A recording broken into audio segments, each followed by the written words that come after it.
everyone. So it is time for another sketchbook update. I say sketchbook update because that's what I've always called them, but it's basically a sketch iPad update.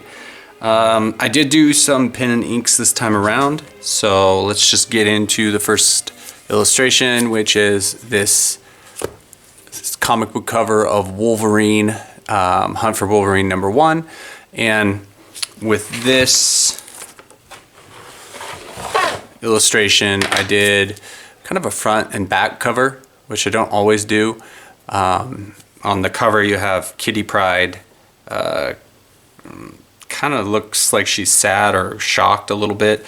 If you don't know the story for this comic book, Wolverine died and his body is trapped in this adamantium shell. So, but on this, when you open it, I did so Wolverine without his costume on this side and Kitty Pryde, and then on the other side Wolverine's wearing his traditional Wolverine outfit, and then Lady Deathstrike in the background.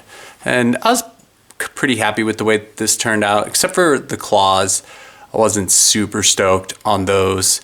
They're too much in a hook shape. But other than that, you know, I felt like the pen and ink work was pretty okay. I haven't done pen and ink in a long time, so, and working on these smaller covers is a little bit difficult sometimes, but I think this one turned out pretty good.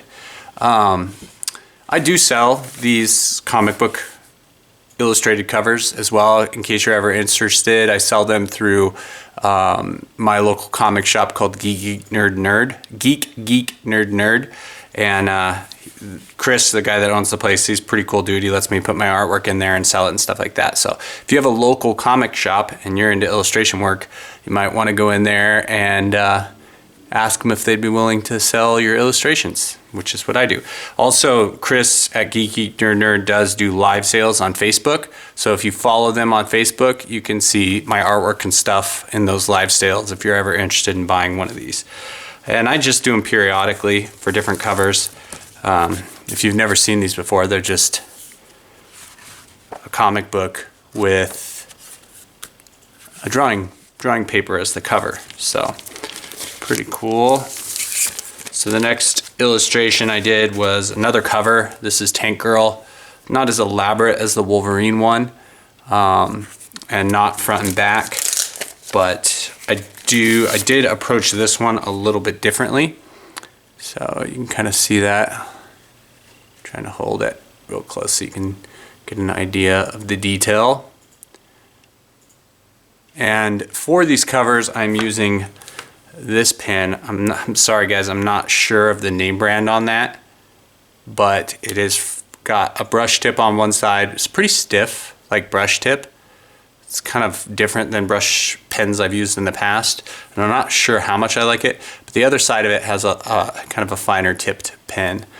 But to be honest, it's not quite a fine tip, like as much as I'd like. So I think I'm gonna switch to maybe a mechanical or like a technical pen for some of my finer details, just to lay down some of those textures. Also, another trick to these, since it is pen and ink, I did pick up some white ink and a little brush to do highlights and stuff like that. So that's worked out pretty good for me. But this was a pretty good cover. I didn't do the back, I just signed the back on this one. I just wanted to do a character, but this is what the artwork in the cover looks like. So it's kind of another one that turned out pretty cool. So let's get back to the iPad for a sec, and I'll show you kind of some of these drawings. This is kind of the sketch I did for that Tank Girl one, and do it on the iPad first, and then I lay it out on here, which, working on such a tiny little cover like these are, it definitely helps to lay it out first. But the next drawing I did was this pretty elaborate Deadpool illustration, and I have this one filmed, and these are all from no reference. Actually, this is the Tank Girl one. They're on the same file, so you can kind of watch me draw that one here, and then right here it gets into the Deadpool one. So you can kind of watch me sketch it out right here you have just the kind of drawing happening. As you can see, I pull up a little reference there of Deadpool just so I can get his costume correct. But this is Deadpool with Disney princesses. Doing it on the iPad like this first really gives me the freedom to like mess around with some stuff. Like you saw the Beast's head kind of moving around in different locations until I get the composition I like. And then, you know, because sometimes like if I'm doing just a pen and ink on a cover and I think I like something and I move ahead for it, I'm really stuck. I can't really make changes after that. But doing it this way, I can make changes all the way up until the very end. And so like with this, you can see a few different things happen here. One, at first I only had 3 girls and I was like, oh, you know what? I feel like I want to add Sleeping Beauty in there.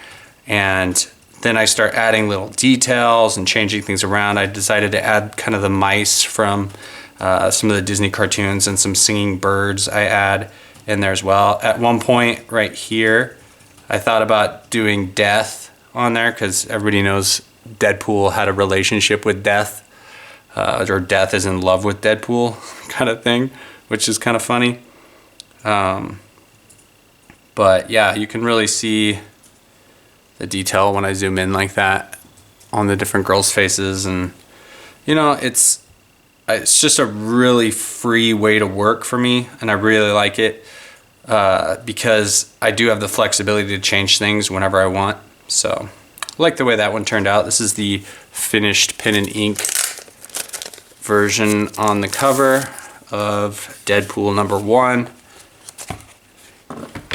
So you can kind of see that's what it ended up looking like. And I want to make sure you guys understand that this is all inked by hand, so this isn't printed on there.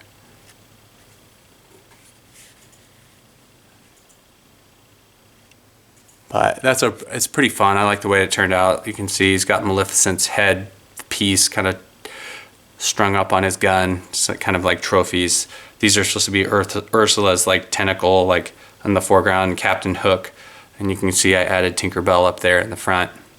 And then the rose in Deadpool's mouth is, you know, Beast's rose from the movie. So I added kind of a bunch of little funny things in there, and I thought it kind of fit with the Deadpool theme. So the next one I did was this Red Sonya. If you don't know who she is, she's a comic book character from kind of Conan. And this one I actually did in color. And you can see I mess around with a lot of different poses here on the video. And all this is just kind of redrawing stuff until I get a natural pose that I like. First I had her arms kind of out, like, but I didn't like the way that was going. The first pose was kind of an action pose, but I just wasn't feeling it. So I kind of just mess around until I get something that I feel like has the attitude that I want. And then I just kind of go from there.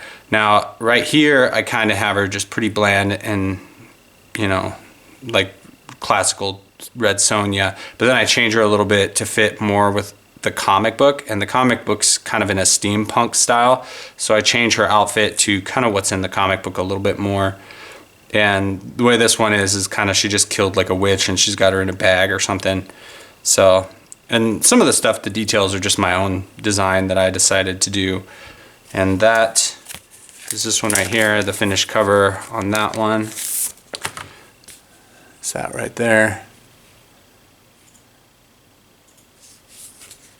So the rest of these illustrations are like this one. These are daily sketches. This one didn't take me too long, but this is a Venom mixed with Batman type sketch, and I just did this for fun. I've been trying to draw every single day, get back into these quicker illustrations. I do, like I've always said, I really feel like I learn a lot more by doing quicker drawings. I learn a lot more than I do on those super elaborate illustrations that I was doing for a while. So, and this one turned out pretty cool. I think on the post on this one I said, you know, Batman tends to have a lot of repeat offenders, and I don't think Venom Batman would have quite as many. There's like an eyeball down there, like a handprint and blood on the wall behind him. But that one's all right. Just a quick sketch, fun. I'm having a lot of fun doing some of these. This is a totally just started doodling for fun, and this is kind of what came about. So you can kind of see this is just like a robot girl. Just fun ideas. Like, I like how this tube on the top is the only patch of hair she has, and the hair kind of just comes out of that tube. And that's just something that I decided as I went. Like, and then she's got kind of these, I don't know what they're filled with, but some kind of like fluid or something like that, kind of randomly sticking out of her head, which I like the design of that. It's kind of fun. But what's important on drawings going forward is the expressions. And I feel like I like just her innocence, kind of her fun. She's just got kind of this happy, fun face, but it's a little bit creepy, which I like. You can't really, it's not easy to figure out 100%. So then these are some doodles. I'll show you how those kind of happened. You can see this is super just rough sketching when I first start these, just to get the pose and the form kind of right. And doing it on the iPad, or if I were erasing with pencil and paper, I can really just mess around with stuff until I get the pose exactly how I want it. And even then, the strength of the iPad is that once I'm really far along into a drawing, like let's say this is a pencil drawing and I've fully rendered that guy, I can't change it anymore. But with the iPad, I can change it even if it's completely finished drawing, which is always super nice. These are some cartoony character sketches. I normally don't do stuff like this, but I'm really trying to broaden the scope of the things I draw. So this is kind of just some random, like the first one is a weird teddy bear guy. I eventually turned him into a psycho teddy bear, and he's got giant claws and blood and stuff like that. And this is just a funny little character. Just having fun drawing. This is a little bit different style, like, I don't know, Jessica Rabbit type girl. Really, she looks like a M&M character with her head like that. Random little bully kid, and then a weird cat. So, random stuff. This is a vampire girl that I drew. Kind of zoom in, see a little. The only thing I'd change on this is, and I'll show you when it comes to the drawing of this, I feel like I liked her face earlier on. And with this drawing, you can really see her pose change.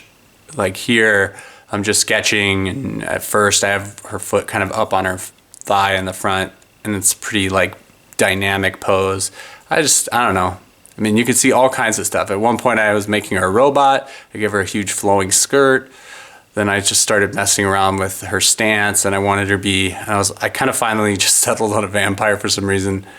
This is a Joker drawing, which is crazy because this is the finished version, but I don't think I've ever really drawn the Joker before. And this was a really fun drawing to do because I feel like this would be a great cover for a comic. And I might use this for a cover later on. But what's happening here is, Batman's kind of in the foreground, and you've got these 3 bullet holes kind of through his cape. And the Joker's got this kind of like stance, like, he's dangling the gun from his finger. And I just feel like it captures the essence of the Joker, that just nonchalant, crazy, just out there kind of character that, I felt like this drawing really captured that. So I'll show you the actual drawing process for this one. And this one I felt was really, actually when I started on this was just practicing downward angles. So people, where you're looking down at them and getting the anatomy right. But the thing I liked most about this drawing was his pose, his posture, everything. Just, there's a lot of movement here, but it makes sense. His weight is above his back foot. It just feels like there's so much movement in him, and I'm just really happy with the way that turned out. And there's all these drawings there were no reference for, really. These are all sketches from my head where I just sit down with the pen and start sketching. So I'm pretty happy with the way things are going right now, working on this in a new way. This process is very different than what I started out last year when I was working on the iPad doing more paintings. This is definitely more of a pen and ink style. So that's the video, guys. I hope you liked it. These sketchpad videos, sketchbook videos, I should be having these out once a week with at least 5 or 6 or 7 drawings in them. That's what I've been drawing every single day. If you follow me on Instagram, you see my daily sketches, stuff like that, which are all these. But if you're interested in the comic book covers, these are, like I said, or you can get them through Geek Nerd live sales if you're not in Oregon, where I live, to pick them up in person. So they are sold through that. And make sure you check out Geek Nerd. I don't have any kind of like they don't pay me or anything like that. It's just a great comic book store, and local comic book stores could always use all the help they can get. So that's kind of, this is me just saying their live sales are really fun. You guys should check them out. So having said that, thanks for watching, and yeah, hopefully I have some cool new videos coming out soon, but you never know with me. I'm sorry. Anyway, catch you guys later. Thanks.